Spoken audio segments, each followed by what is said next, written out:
First of all, I'm Leon, and I started using drugs at the age of 51. I started using cocaine. Okay, I led my life over, kept going from at the age of 51 every single day. There was no days I missed from the age of 51 all the way until I got to my 60th birthday. I'm 60 right now. I won't be 61 until November. But in the process, I was only using drugs, only using cocaine. And I wasn't a drinker.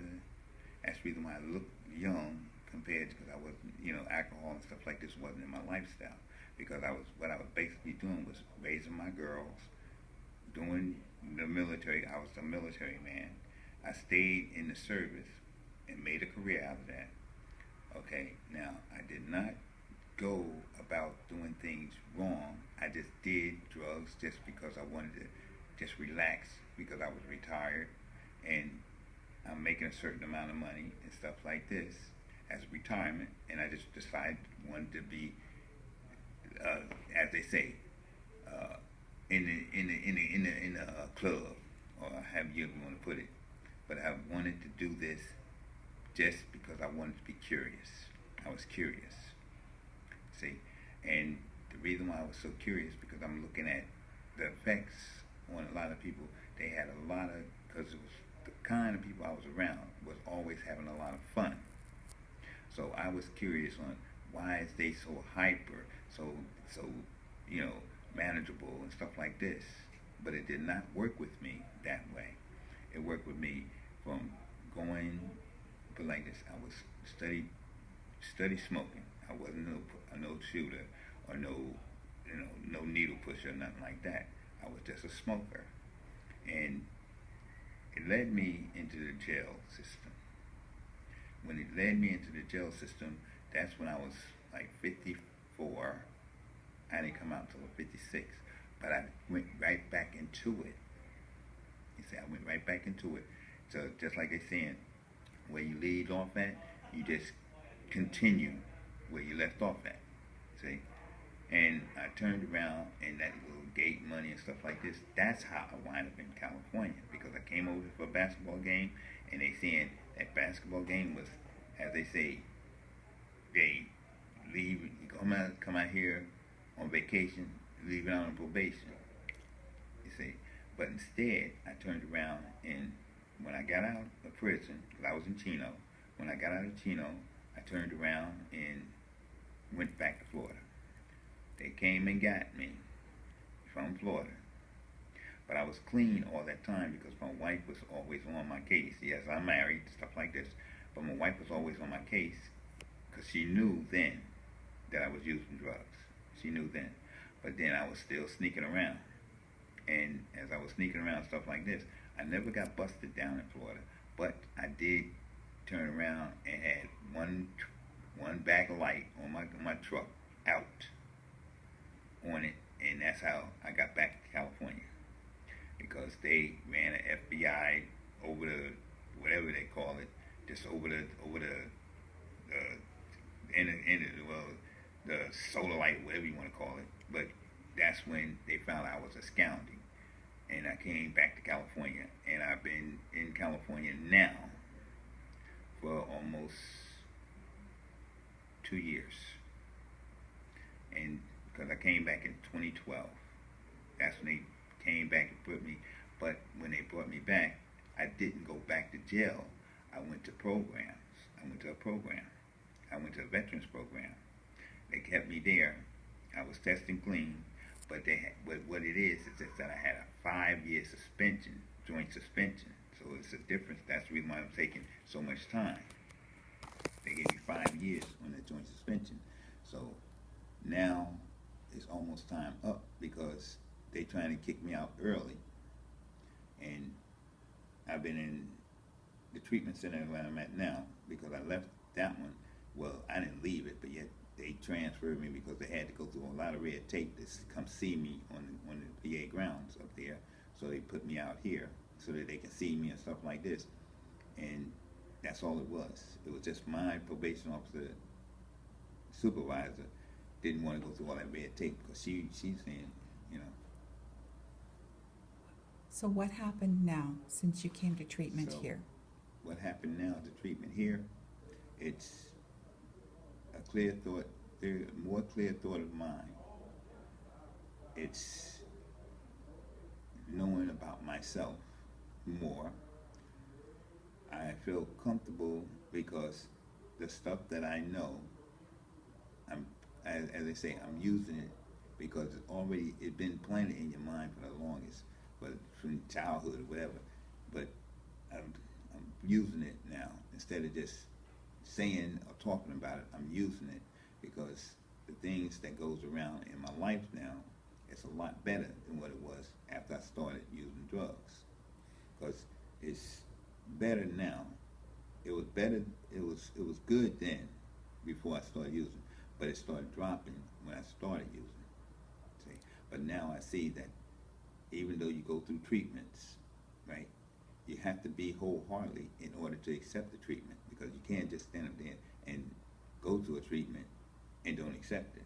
But if you accept it in the right way, in the right formats, you will succeed back in lifestyle, and you'll have a good life ahead of you, in front of you, because you have one thing that I have, and I'm gonna pass it on to everybody and anybody, is you can do anything in the world that you want to do if you put your mind to it. If your mind is not set on actually being clean and sober back in society again, you're just gonna fall.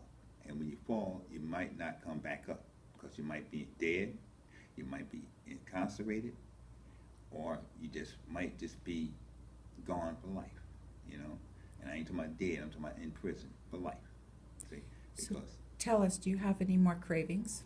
I don't have no cravings at all now, you see, because I realize with a clear mind, knowing that what the outcome would come to, knowing the experience that I didn't experience, because I can't tell no one how they're going to experience anything, but I'm talking about me, what I experienced.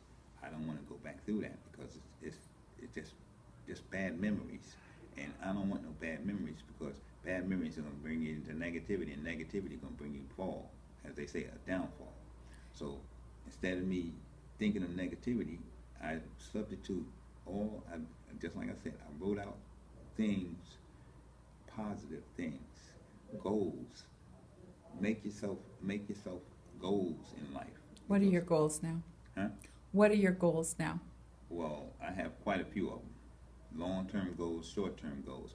See, short-term goals is, well, I done accomplished them, so I'm substituting the short-term goals with something else. Every time when one goal fulfilled, I substitute it with another one, and another one. You keep on substituting, and your mind won't think about the negativity.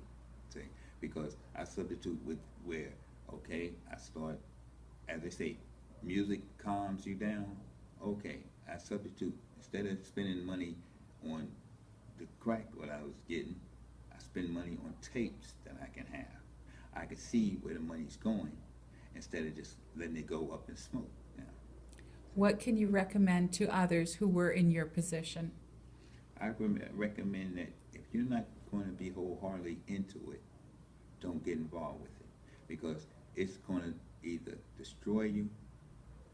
And what I mean by destroying you, because if you don't get your mind set to be a person that you're going to be in life and go back in society the right way, then what's the use of coming into a program when you know that the program, it ain't strict, it's not rough, because it's only things that's rough is you make it rough. As far as I'm concerned, I didn't make mine rough, because I focused on, I know what I have to do, not because of my wife, not because of my grandkids or my kids, it's because of me, what I want. What can you recommend to others to do for treatment? I recommend that you don't half-step on it. Be sincere. Open your heart. Open your mind. As they say, open your mind for a new experience. Open your mind for this. Because if you don't know a new experience, how are you going to ever advance to a better knowledge, a better way of life, unless you open for suggestions. Open your mind, because it says it like this: with a new experience and an open mind. When you open your mind, look for a new experience, and you will always remember that old things pass away, because you can't bring that back, but you can bring new things and project it, and that's reaching a goal. And when you reach the short-term goals, substitute it for another goal that you want in life. Just like a lot of people want 6 or 7 cars, set that goal. If that's just an example with 6 or 7 cars, but set the goal for yourself. Write down 10 goals. Then, after you fulfill one, substitute it with another that you thought about or seen or something like that. Always prosperous with a positive thing that you want to accomplish. It takes money, it takes time, and it takes patience, but you have to work on all 3 in order to accomplish just one. Do you think you'll maintain your sobriety, Leon? I believe so, because I got, as they say, I have a lot of, well, I would say tools. That's what I would say. I would say I got a lot of tools to work with, but I'm using them in the right perspective, because I'm using them with a clear mind, not no devious mind. And it's a lot of things out here that can trigger me, because I ain't gonna stand up and say you won't be triggered, right?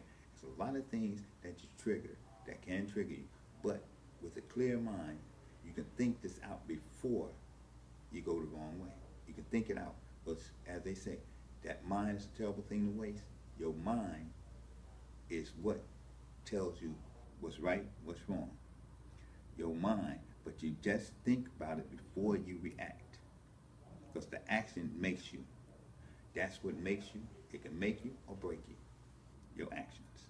Thank you, Leon.